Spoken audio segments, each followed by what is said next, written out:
This is my backyard chicken tour.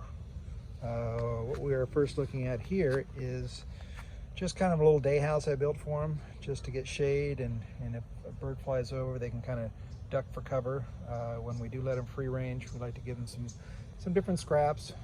Obviously they don't like lettuce, probably because they're still kids, but they do pick at it. But we give them cantaloupe, berries, different things. They love it. Try to keep them in this general area when we do that.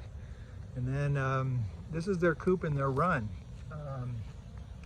The chicken coop inside is what we had built first. Well, I had built first. I purchased the coop from a company called Urban Northern out of Washington, and put that up first, and they would kind of just stay up here. But as they've grown, they've gotten more and more where we need to contain them.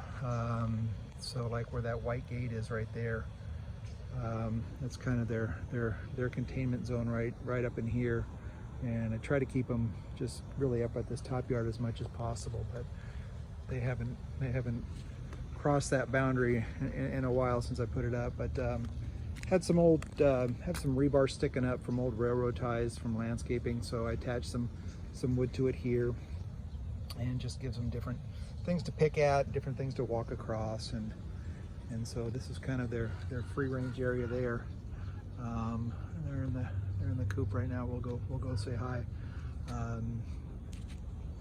This is their free range area. Now when we go into the coop here, well, the run and then the coop, but built this not too long ago. There's their coop, and then what I did with here, I can either latch the door here if I want to just keep it open for when they're free ranging, or I can have two ways. I can latch it here, or latch it right here when I come on the inside. Sometimes, you know, things shift or a rock gets in there and everything, but so this is the run. It's fully encased in chicken wire, and try to give myself at least 6 feet or so. The coop's great. Like I said, got it from a company called Urban Northern out of Washington.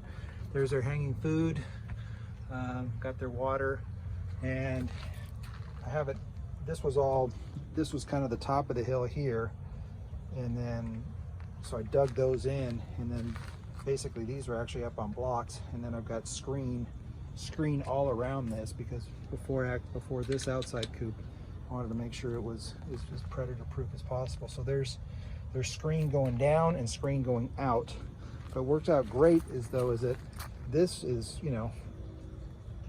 a foot or even more high, and so I was able to get this free mulch down in San Pedro.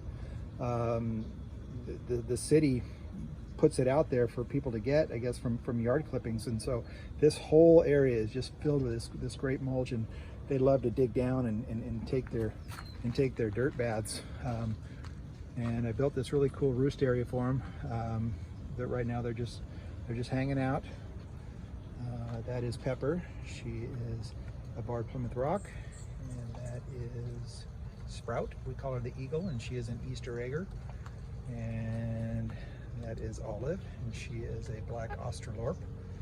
And then that right there is Nellie, and Nellie is a Buff Orpington. So great girls. I won't lie, I put some feed up there to get them all up, to try to get them all on the video, but they enjoy it. They're up here a lot on here. And so back to the coop. I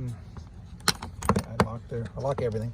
Here's their little nesting box, and this will just fold up, which I check every morning. I'm trying a golf ball trick here, because I do like to sleep in here. They sleep on this side together, but then there's a couple roosting bars in there, and then I put some hinges on this and extra latches. So I just, in the morning, every morning, I just fold it down, take the roosting bars out, clean it up, and hi girls. Just having fun. But great coop. I reversed the door. The door originally swung the other way, but I And I just kind of did this way. It did swing into this traffic area, so I just reversed it. Over here is kind of all my goodies that I need. Obviously a rake and shovel there for the droppings. This is where I put their droppings. My little transfer bucket for the pine shavings. Keep their food in here. And then in here we have the pine shavings, and right now I have the stapler gun just because every once in a while if I find something that's kind of popped out. But they really enjoy this roost area, even when I'm not planting seed on it for them. But it's got a grapevine that they love to pick at, and as you can see, they've basically destroyed the bottom of it. But hopefully the grapevine will grow all through here really nicely. Got a nice, seating area here for when the girls and I or anybody just wants to kind of hang out with them, come in here. But and then as far as for lighting goes, got a little solar power light. I don't have power out here, but we bought a little lamp, and then Ellery had this wire from her fairy garden. It's just this copper wire, and it was solar, so I stole it and I wrapped it around the light bulb there, and it comes on every night by itself. We had to transplant this birch tree, and I think we're going to be okay, hopefully. But as you can see, it's a great use of this corner. Been in this house for 16 years and never really had anything up in this corner, and now there's such activity in life at this part of the yard. It's a real joy. But here's you can see she's just kind of getting ready to take her dirt bath. This one here. The rest of them are just up hanging out. But that's my chicken tour.